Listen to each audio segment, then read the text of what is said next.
Hello, good morning, everyone. Happy Friday. This is Tanya, founder of Glamour Academy, where your success is our priority.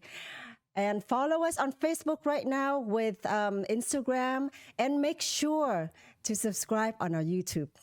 I am super excited this morning, bringing in one of our special guests. She is the stage influencer, Enzo Minalo's brand name, and one of my best friend and my mentor in the past years of this beauty industry. I would like to welcome my good friend and colleague, Pinky.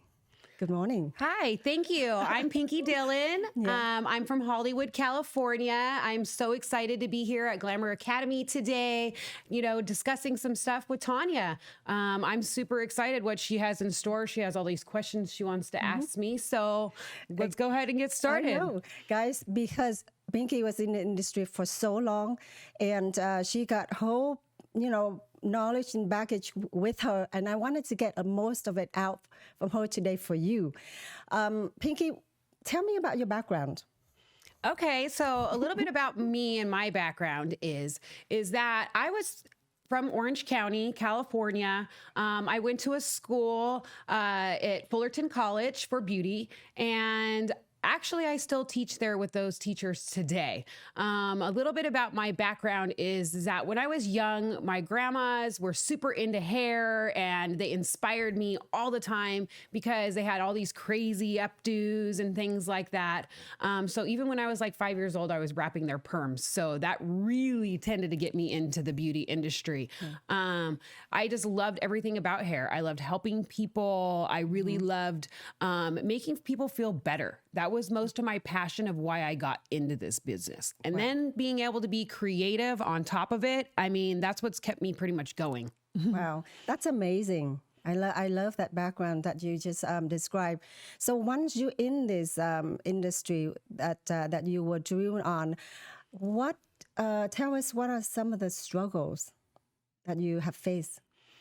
Well, there's definitely been a lot of ups and downs in this industry, I must say. I mean, all of you guys that are probably starting out now too can understand, you get into this business thinking that, oh, this is going to be so exciting. I want to do hair. And then all of a sudden you get into the business part of it and the business aspect. And then you realize you have to retain your clients. You have to make sure you keep up your education. You have to pay your taxes. You have to do all these things that they don't really talk about in school, So what I've kind of done with my career and my background is because in the very beginning, I'll be honest, I didn't know how to do any of that. Okay. I got myself into a huge hole. When I was in my early 20s, I opened up my very first salon with a little bit of money that I had, and I just jumped into, and I thought I was so cool. I'm a salon owner. And then I realized, wow, this is a lot of work. Okay. Cause I was there 20 hours a day doing clients behind the chair, doing the paperwork, managing the people. And I really didn't have the funds to really back myself up when it came to marketing and things like that. And back then, I must say, is we didn't have all the cool social medias that we do nowadays. Right. So we had to do old school marketing, through any type of magazine or through your local promoters, or you do an event at a nightclub or something like that, So it's definitely a struggle, but I did every single thing I possibly could in order to get through those struggles, Well, that's a really, really, experience with that struggles. Besides all that struggles, what about struggling with your health-wise? Do you come across with working long hours and, staying, keep with your appointments? How's that? Yeah, I must say, even going back to my very beginning in beauty school, my teachers used to get on me all the time. Stand up straight, make sure your body position is correct. And, I didn't really listen that well, I must say. I was the stylist. I drank a bunch of Red Bull all day. I didn't eat all day. And when I did, I shoved it in my mouth in the back room as fast as I could because I had so many people, one after the other, 20-hour days, maybe even longer, 7 days a week, and I loved what I did. But in the long haul, now years later, I have been diagnosed with fibromyalgia, which is a little bit of a struggle. I do have psoriasis advice and things like that. So it is very hard for me to be on my feet that long. But the nice thing is that because I do have such faithful clientele and such great people around me, I've had a lot of good support. And I feel like the support system is what is the most important thing. When you're dealing with struggles and you're dealing with health in your business, it really makes you understand kind of who people really are and who their true colors really are. And do you want them as your associates? Do you want them as your clients? You know, and then you yourself, you know, you might think that you're in a rut, but then you got to sit back and look at yourself and say, what am I bringing to the table for what I want out of my life? Right, right. You know? So that's amazing. I love what you, you know, giving back with this advice. And from there on, you know, working long hours with all these personal problems, health problems, what is your advice to our students out there who just starting out? Well, I always say, don't ever give up. Okay. And don't stop asking questions. No questions are dumb questions. Okay. Because in this industry, we're all like babies. We're constantly evolving. Tanya teaches me stuff. I teach her stuff. I mean, like I said, just because I've been doing this a long time doesn't mean I know everything. Okay. So I constantly evolve myself with education and meeting other people. I know right now it's a little struggle because, you know, we only really have online, but we should be so happy the fact that we do have online. We have all these cool social media outlets that whoever your mentor is or whoever you want to be one day, you never know, hit them up. Send them a message and say, hey, I'm so-and-so. And, you know, they'll look at that. I mean, I do. I mean, I have some people that have messaged me from, I taught them maybe 5-6 years ago. And then all of a sudden out of the blue, they'll be like, hey, remember that one class that you taught me? And they want to either revamp themselves or they need some advice or whatever it is. I always feel like that's the one beautiful thing in this industry of the beauty is that we are all willing to give back. And that's why we all got into this business is to give back to those clients. So why not give back to each other? You know? So I feel like that's really, really important. That's amazing. That's a good advice is, as you just mentioned, is to have a mentor. So that way you always have to have someone that you can kick back to and get the advice from.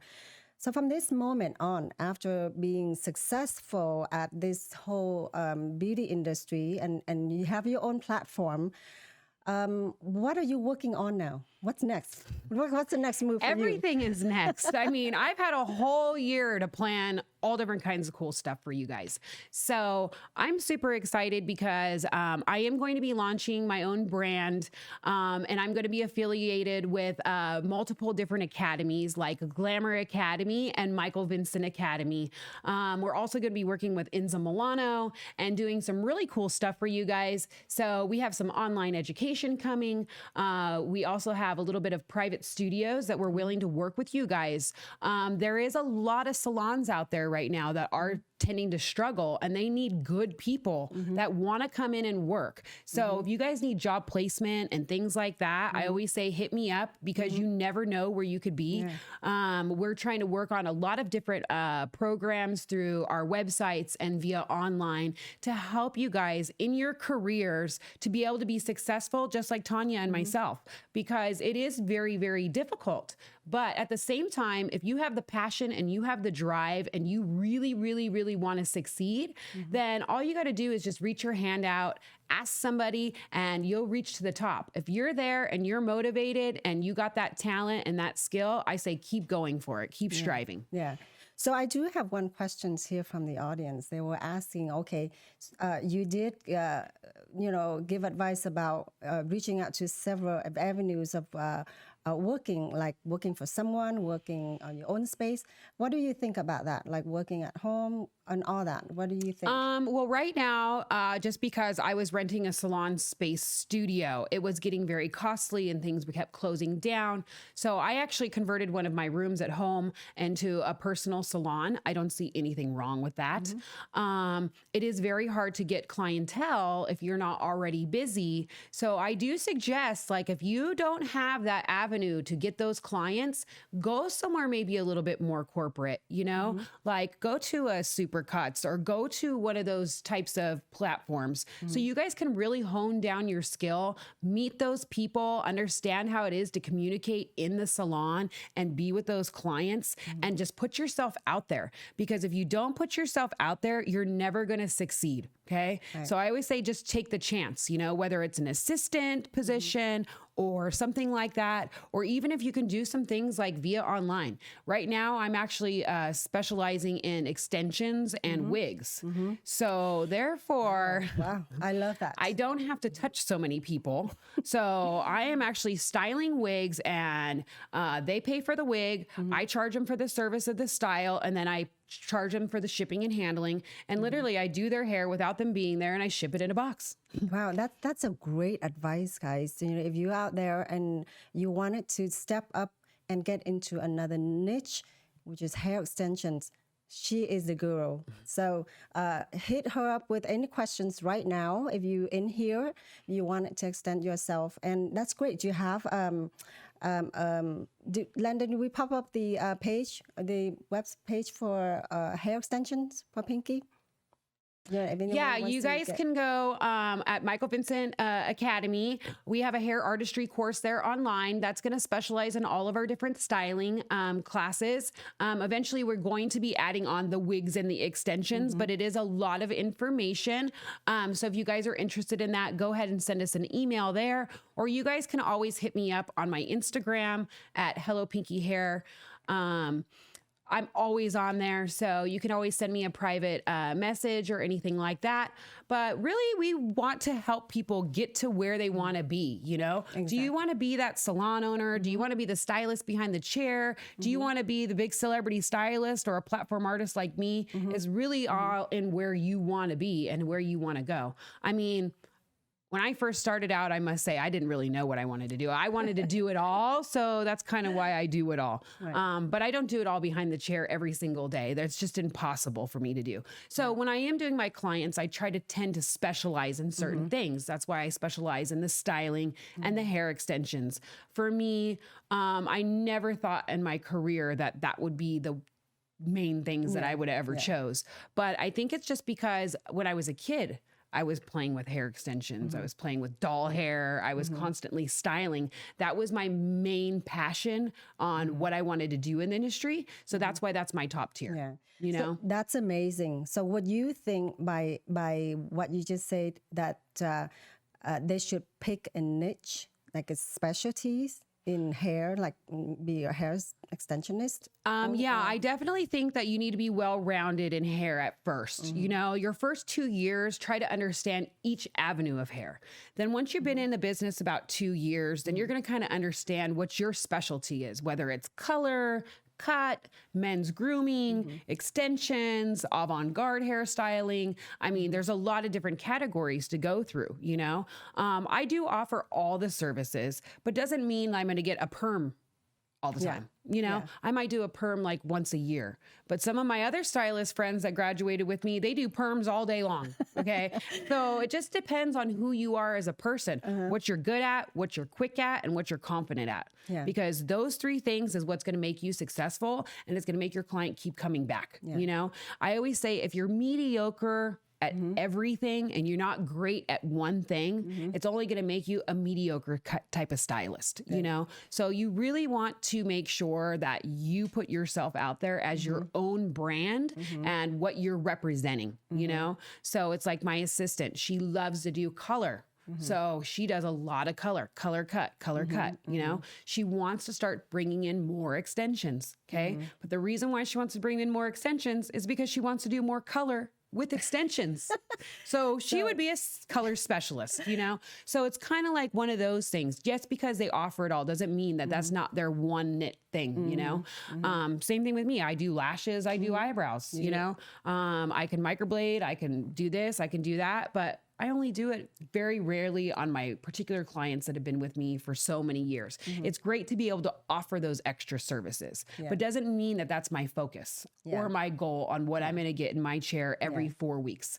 Because you guys got to think too on what you guys are going to get in your chair that every 4 to 6 weeks. You want to know when your client's coming back and get that residual income coming in over and over and over again. Okay. Because if you get the one-off client and then she never comes back again, you don't know how much money you're ever going to make. Right. So you want to get these people pre-booked. You want to get them on your schedule and you want to get them on a regimen. So I always say, depending on who it is and what you want to do and what the client wants to do and how much you want to charge, you guys can kind of be your own creative person and create those own menus yourself. Yeah. That's a really great and amazing advice. And, so from what I've heard, you want to be well-rounded. Yeah. Right? And then so that way you don't miss out on every single other services, even though you are not best at what you do one thing, but you are best, at least you're best at one thing. And then from there on, you kind of branch out. Exactly. Right. Yeah. That's great. Guys, if you out there, if you have any questions, Pinky is here and she is willing to share every experience with you.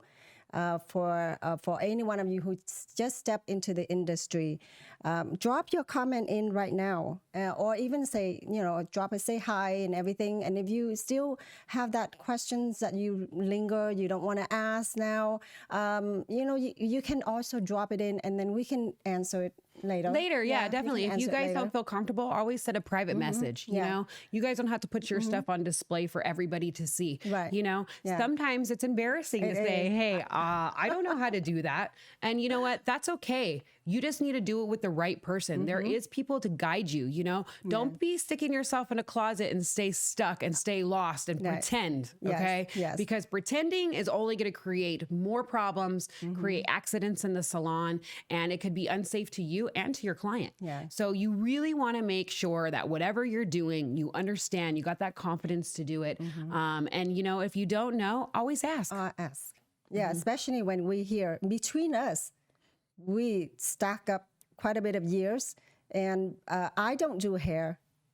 Pinky does, so we kind of feed off on each other. So these are the answers and the knowledge that none of other people out there maybe not will give you, but we here. Definitely. I mean, even for you guys, I'm sure a lot of you guys are lash people or into the microblading or the brows, you didn't ever really think about doing hair before. But if you think about a lot of your clientele, the reason why they're coming to you is because they either have hair loss of the lashes or hair loss of the eyebrows. They need more pigmentation of some sort. So they're probably going to have that same issue on their scalp. And then the technician is usually sending them away to another stylist. So you're actually technically losing revenue. So think about maybe adding on wigs. Start talking to your clients about wigs, because technically you don't need a cosmetology license in order to do wigs. You just need to be in the beauty field and the industry and be able to get a certification in order to understand how to apply them and how to style them. So that could be a whole nother revenue and a whole nother service that as a lash technician or a brow technician can actually add on to make those extra revenue, because you guys are dealing with people with alopecia, with cancers and all these different things. They want hair everywhere. So if you can offer that and give that client that smile, that's what I feel like is what it's really about, and doing some wigs when we work with Adiron's Hair Goods. They have about 4,000 different wigs to choose from. We can drop that link in there later if you guys want to check it out. Alexander too. Alexander has his own private collection with the wigs. So he was a hairstylist, a platform stylist, and he became working with them, and now he has his own brand of wigs with the company, So that's kind of what I'm doing, which is still a little secret, but that'll be coming out soon. But that's kind of like what we're doing now in our careers. If we've been in the industry quite some time, it's our time to brand ourselves and brand ourselves out. So, that's what Alexander does with the wigs. And that's not really my specialty, but I do now working with him do a lot more wigs than I had anticipated because he's influencing me to do more. And so the more I talk about it, the more the clients are going to see that. And then the more I get that coming to me, you know? So it's kind of like what they say, whatever you put out into the universe, you shall receive. So it's kind of like the same situation. Whatever you're marketing yourself, that's what people are looking at, you know? They're going to look at what are they doing, what's on their Instagrams, what's all over their page. So that's why I say in the specialist aspect on your social medias and pages and things like that, you want that to kind of stay pretty consistent. Okay. But your overall being of a beautician, I say be really well-rounded because your client will never know what you're going to pull out of your sleeve and say, oh, hey, I know how to do that service. You don't ever want to turn them away. Okay. But you want to keep those add-ons to those clients that you already have because it's so much harder to get a new client than to add on something to your client you already have. Yeah. So bottom line, what you just mentioned, that's amazing. I always wanted to be diversified. So like, let's just say I'm a lash extensionist. I can do microblading, ombre, and then comes to lash lift, skincare. So you kind of wanted to be well-rounded and keep that in-house services. You don't want to let go of that one client. They're going to go next door to get what? Yeah, exactly. Done, right? Go get their hair done and they might do lashes or they might do whatever in there. And then they're like, oh, girl, why are you going there? You should just come here for all of it. And then this client to themselves looks at it themselves and goes, yeah, I guess they're right. And then that's how they end up taking your client. It's not because your client didn't like you anymore. It's not because you didn't do a good job. It's not because of any of that. People nowadays want convenience and they want package deals. Okay. So I do that a lot too with my clients. If they want the overall look, then I'm going to charge them for an overall look. I'm not going to charge them haircut, conditioner, blow dry.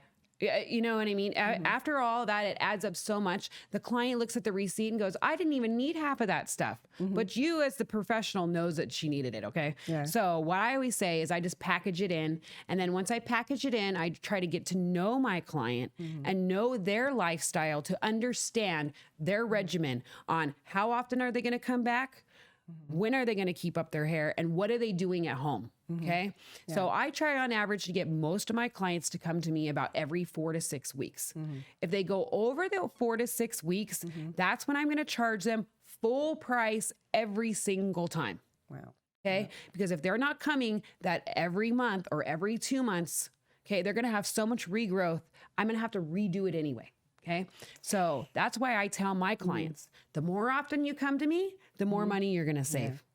And really in the long run, you have to think about they are saving money and you're making money and you're making consistent money. So now you understand where you're going to be at. So you guys got to think, you know, if you have a client, say one client that comes to you once a month at $100, okay, at the end of the year, you'll make $1,200 on one person alone. So times that by 20 people, if they start coming in regularly, that's a $20,000 markup on your paycheck every year that you're going to get on this residual income. Okay. So don't think of it as just one client or one person. That one person can turn into a lot of money in the long haul. Okay. That's what things as beauticians, we don't think about, you know, we don't think about, oh, we just get the client in. We're like, oh, she's new. I'm so excited to get her as a client. And then she leaves the salon and then you don't know when she's going to come back. Yeah.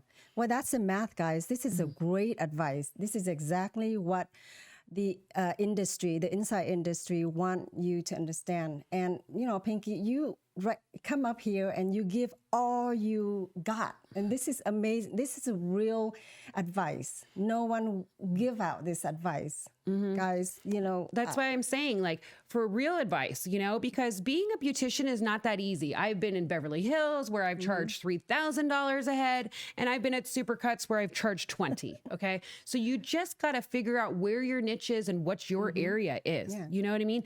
Most of the time on average, most clients are going to have $100 a month to spend on themselves for their beauty. Okay.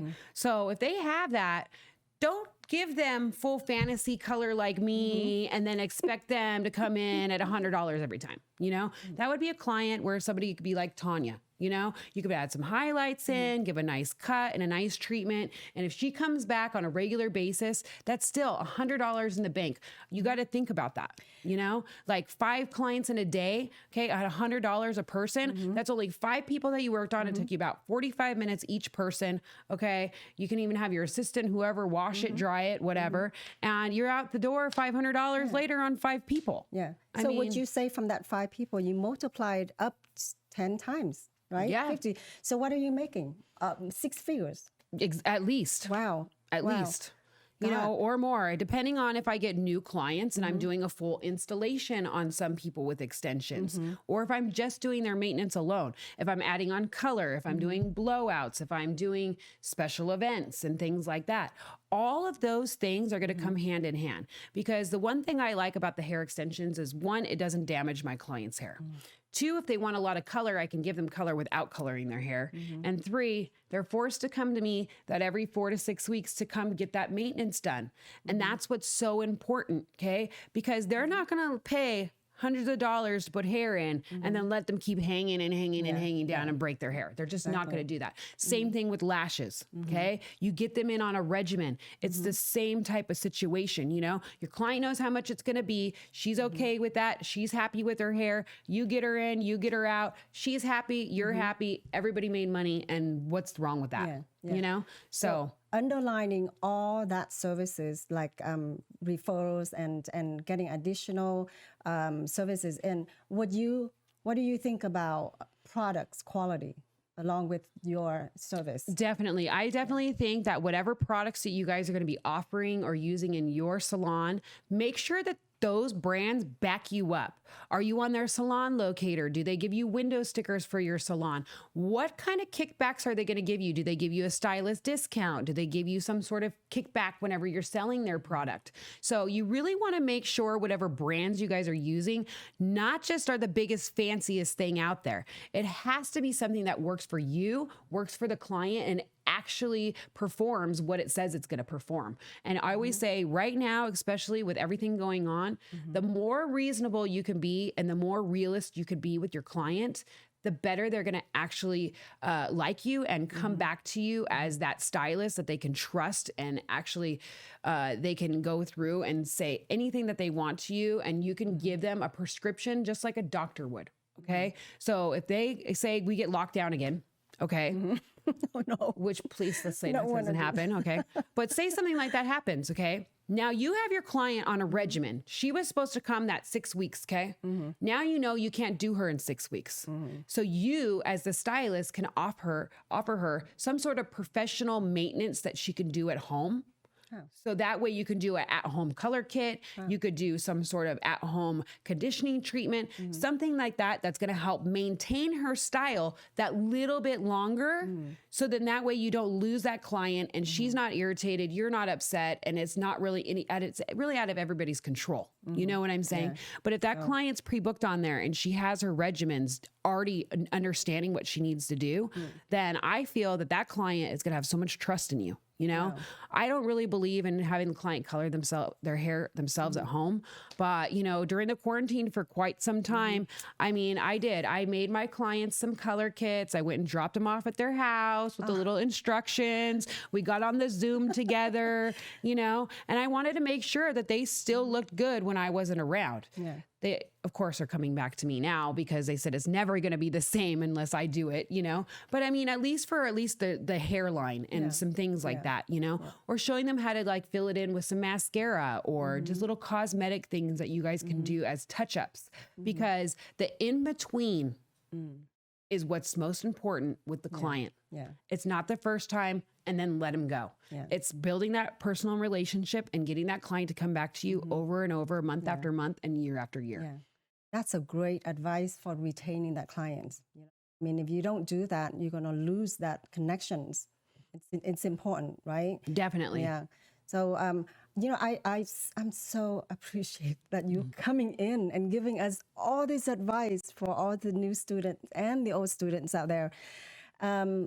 I hope you come back with, you know, demonstrations next time. Yeah, what definitely. do you guys think? If you all of you out there wanted Pinky come back with the hair extensions demonstrations and all this, anything has to do with hair extensions, jot down, give us a comment. What do you think? You like it or you don't like it? Or what else do you want her to discuss about on our next visit? Yeah, because next time I'd like to give you guys a little bit of hands-on and show you guys a little bit about what I actually do.